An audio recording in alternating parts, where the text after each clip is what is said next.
नमस्कार बच्चों, कैसे हैं आप सभी बेटा और कैसी चल रही हैं आपकी तैयारियां।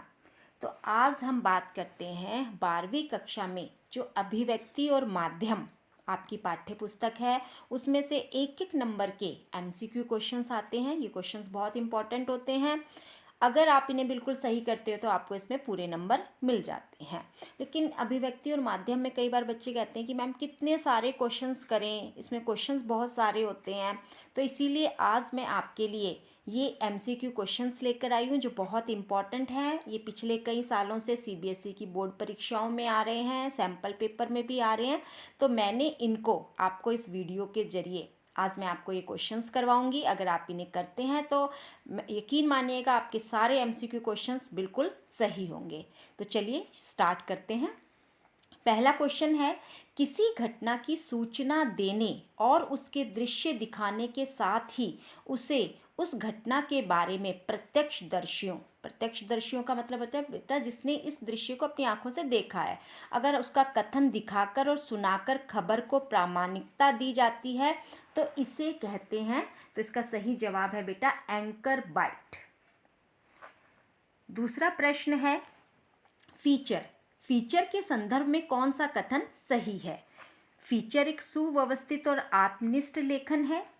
फीचर में लेखक के पास अपनी राय जाहिर करने का अवसर होता है। तीसरा है, फीचर लेखन में 6 ककारों को सम्मिलित किया जाना अत्यंत आवश्यक है। तो ये आपको 3 कथन बता रखे हैं फीचर के बारे में और आपको बताना है कि इनमें से कौन सा कथन है जो फीचर के बारे में सही है। तो इसका सही जवाब है बेटा पहला और दूसरा।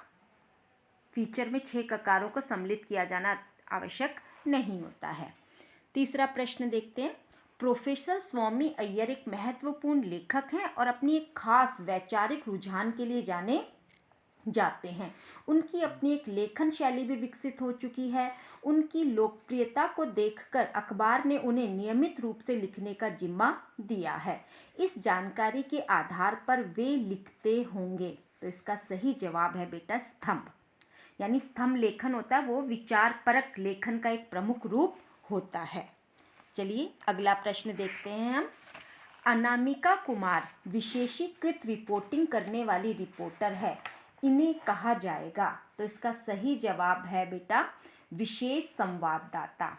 संवाददाता को रिपोर्टर कहते हैं। 5वां प्रश्न देखिए, टी राजीव के खेल संबंधी समाचार पर प्रश्न खड़ा करना उचित नहीं है। इस कथन से पता चलता है कि वे एक विशेष संवाददाता हैं। तो सही जवाब है विशेष संवाददाता। अगला प्रश्न है, उल्टा पिरामिड शैली में लिखे जाने वाले लेख को क्या कहते हैं। तो आपने उल्टा पिरामिड शैली के बारे में जाना होगा। इसके 3 सोपान भी होते हैं, इंट्रो, बॉडी और समापन। तो इसका सही जवाब है बेटा समाचार। जो समाचार होता है वह उल्टा पिरामिड शैली में लिखा जाता है। 7वां प्रश्न, इंटरनेट पत्रकारिता की बढ़ती लोकप्रियता का कारण इनमें से नहीं है। तो ये आपको 4 इसमें ऑप्शंस दिए हुए हैं। तो आपको ये बताना कि कौन सी जो बात है वो इंटरनेट की बढ़ती लोकप्रियता का सही कारण नहीं है। तो इसका सही जवाब है बेटा संचार का आधुनिक साधन होने के कारण। 8वां क्वेश्चन है, भुगतान के आधार पर अलग अलग समाचार पत्रों एवं संगठनों में लिखे जाने वाले पत्रकार को कहते हैं। तो आपने पढ़ा होगा कि पत्रकार 3 प्रकार के होते हैं, पूर्णकालिक, अंशकालिक और फ्रीलांसर, जिसे हम स्वतंत्र पत्रकार भी कहते हैं। तो यहाँ पर पूछा जा रहा है भुगतान के आधार पर अलग अलग समाचार पत्रों के लिए जो पत्रकार लिखते हैं उनको हम फ्रीलांसर पत्रकार कहते हैं। अगला प्रश्न है, सार्वजनिक तौर पर उपलब्ध साक्ष्य की गहरी छानबीन करना विशेष रिपोर्ट के किस अंश के अंतर्गत आता है। तो इसका सही जवाब है बेटा इन डेप्थ रिपोर्ट, यानी पूरी गहरी छानबीन करके उसको हमारे समक्ष प्रस्तुत किया जाता है। 10वां प्रश्न है, लेखक के वैचारिक रुझान के अंतर्गत लिखे जाने वाले कॉलम को कहते हैं। तो वैचारिक रुझान का मतलब होता है बेटा कोई खास जो उसकी विचार परक सामग्री होती है जिनको हम समाचार पत्रों में प्रकाशित भी करते हैं। तो इसका सही जवाब है बेटा स्तंभ लेखन। अभी मैंने आपको पीछे भी बताया था, जो खास विचारों को मानकर उसको लिखते हैं। अगला प्रश्न है, संवाददाताओं के बीच काम का विभाजन उनके ज्ञान एवं रुचि के आधार पर किया जाता है। मीडिया की भाषा में इसे क्या कहते हैं? तो इसका सही जवाब है बेटा बीट।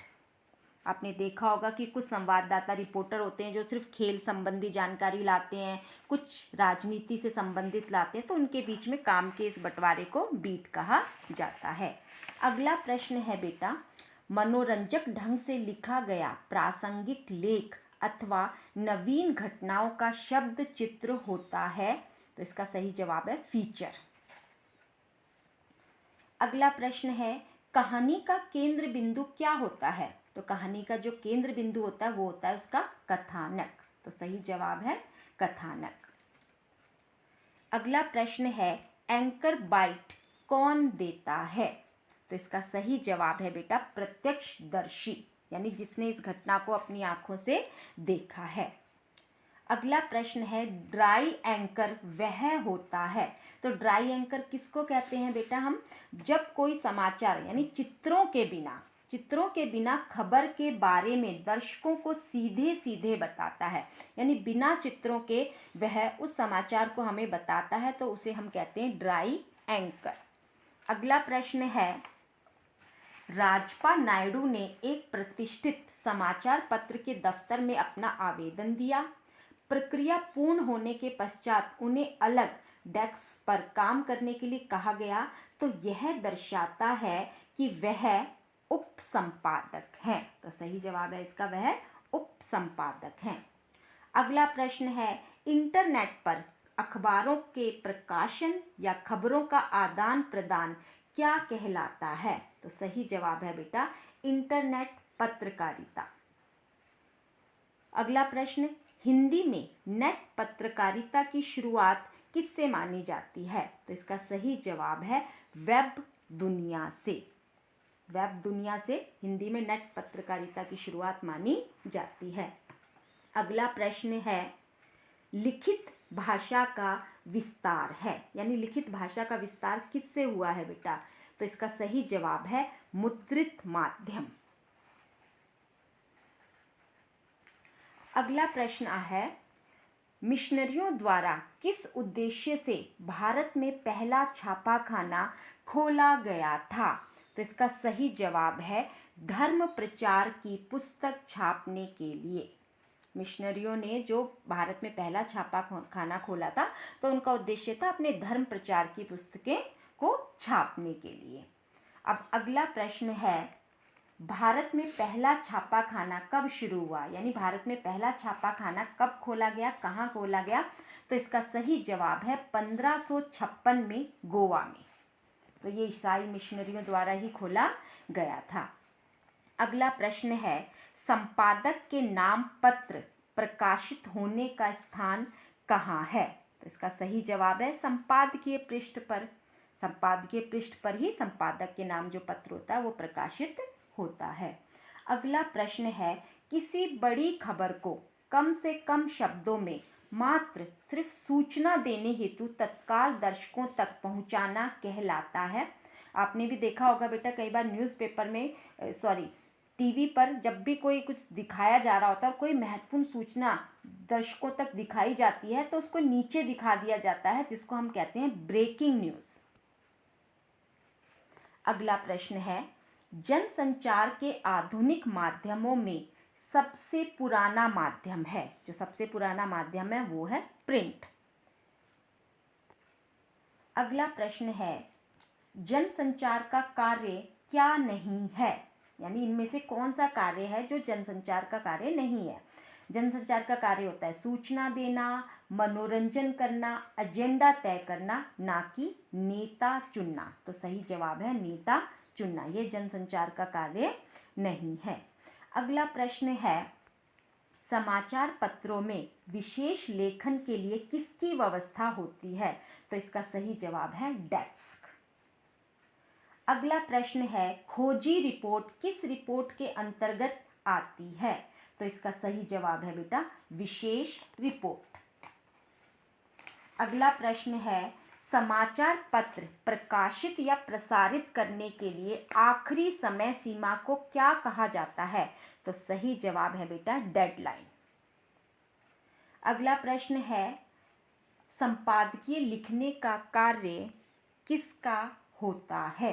संपादकीय लिखने का कार्य किसका होता है? तो इसका सही जवाब है बेटा संपादक और सह संपादकों का। अगला प्रश्न है, अखबार का दायित्व क्या है?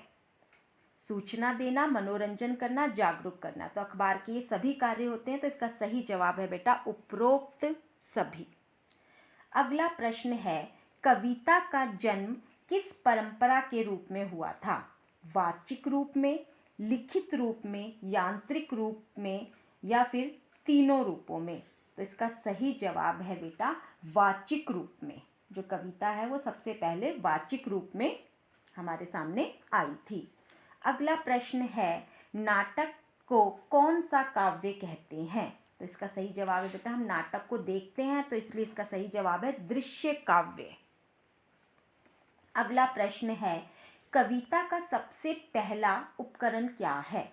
तो इसका सही जवाब है बेटा शब्द। शब्दों से जुड़ना ही कविता की दुनिया में प्रवेश करना है। जैसा कि कहा भी गया कि प्ले विद द वर्ड्स। अगला प्रश्न है, भारत में इंटरनेट पत्रकारिता का कौन सा दौर चल रहा है? तो इसका सही जवाब है बेटा दूसरा। जो पहला दौर था वो 1993 में आरंभ हुआ था और दूसरा जो दौर है वो 2003 से शुरू हुआ है और अब तक चल रहा है। अगला प्रश्न है, जनसंचार का सबसे नया और लोकप्रिय माध्यम क्या है? तो इसका सही जवाब है बेटा इंटरनेट। इंटरनेट जनसंचार का सबसे नया भी और सबसे लोकप्रिय माध्यम है। अगला प्रश्न है, किस लेख को अखबार की आवाज़ माना जाता है? तो सही जवाब है बेटा संपादकीय लेख को। अगला प्रश्न है, उद्दंडमाटन क्या है? तो इसका सही जवाब है बेटा कि यह भारत का हिंदी का पहला साप्ताहिक पत्र है। अगला प्रश्न है, एंकर पैकेज क्या है? तो सही जवाब है बेटा किसी खबर को पूर्णता के साथ पेश करने का जरिया है। एंकर पैकेज होता है उसमें पूरी खबर की पूरी अच्छे से छानबीन करके जो आपके समक्ष लाया जाता है, तो उसमें पूरी चीज़ें शामिल होती हैं, इसलिए इसको एंकर पैकेज कहा जाता है। अगला प्रश्न है, संपादकीय को किसकी आवाज़ माना जाता है? तो सही जवाब है संपादक की। अगला प्रश्न है, मुद्रण माध्यम के अंतर्गत क्या आता है? तो समाचार पत्र, पत्रिकाएं, पुस्तक, ये सभी किस में आती हैं बेटा? ये मुद्रण में आती है, तो इसका जवाब है सभी। यानी ये सभी ही मुद्रण माध्यम के अंतर्गत आते हैं। अगला प्रश्न है, समाचार में लाइव से क्या तात्पर्य है? लाइव का मतलब आप सभी को पता होता है सीधा प्रसारण, तो सही जवाब है इसका सीधा प्रसारण। अगला प्रश्न है, हिंदी की वेब पत्रकारिता की सबसे बड़ी समस्या क्या है? तो इसमें जो सबसे बड़ी समस्या आती है वो आती है बेटा हिंदी के फ़ॉन्ट की। अगला क्वेश्चन है, इंट्रो किसे कहते हैं? तो आपको मैंने बताया था कि जो उल्टा पिरामिड शैली होती है उसके बेटा 3 सोपान होते हैं, इंट्रो, बॉडी और समापन। तो इंट्रो का मतलब होता है जो समाचार का मुखड़ा होता है, समाचार के मुखड़े को इंट्रो कहते हैं। अगला प्रश्न है हमारा, लेखन में कितने ककार प्रयुक्त किए जाते हैं? तो लेखन में 6 ककार होते हैं, जिन प्रश्नों का उत्तर हम देते हैं। अगला प्रश्न है, कौन सा रूप प्रिंट माध्यम के अंतर्गत नहीं आता? तो इसका सही जवाब है बेटा रेडियो। बाकी तो समाचार पत्र, पत्रिकाएं, पुस्तकें ये सभी प्रिंटेड होती हैं, लेकिन रेडियो नहीं। अगला प्रश्न है, मीडिया को लोकतंत्र का कौन सा स्तंभ माना जाता है? तो इसका सही जवाब है बेटा चौथा। लोकतंत्र का चौथा स्तंभ है हमारी मीडिया। अगला प्रश्न है, जनसंचार माध्यम किसका पहरेदार है? तो इसका सही जवाब है बेटा लोकतंत्र का। अगला प्रश्न, उल्टा पिरामिड शैली क्या होती है? ये उल्टा पिरामिड शैली समाचार लिखने की शैली होती है। सभी समाचारों को उल्टा पिरामिड शैली में लिखा जाता है, यानी जो सबसे महत्वपूर्ण खबर होती है उसको सबसे पहले दिखाया जाता है, पहले लिखा जाता है। अगला प्रश्न है आपका, समाचारों को संकलित करने वाले को किस नाम से पुकारा जाता है? तो इसका सही जवाब है बेटा संपादक। अगला प्रश्न है, दृश्य, प्रिंट और श्रव्य जनसंचार माध्यम का उदाहरण हो सकते हैं। तो दृश्य, दृश्य मतलब जिसे देखना होता है, तो हम क्या देख सकते हैं इसमें से? टीवी। अब प्रिंटेड क्या है इसमें से? समाचार पत्र। श्रव्य जिसे सुना जाता है यानी कि रेडियो। तो इसका सही जवाब है बेटा टीवी, समाचार पत्र और रेडियो। तो बेटा उम्मीद करती हूँ कि ये प्रश्न आपकी आने वाली परीक्षा में आपके लिए बहुत ही उपयोगी होंगे, और ऐसी ही वीडियो मैं आपके लिए हिंदी की और लेकर आऊँगी। खास तौर पे जो अभिव्यक्ति और माध्यम में जो डिस्क्रिप्टिव क्वेश्चंस आते हैं ना, वो मैं आप लोगों के लिए ज़रूर लेकर आऊँगी। धन्यवाद।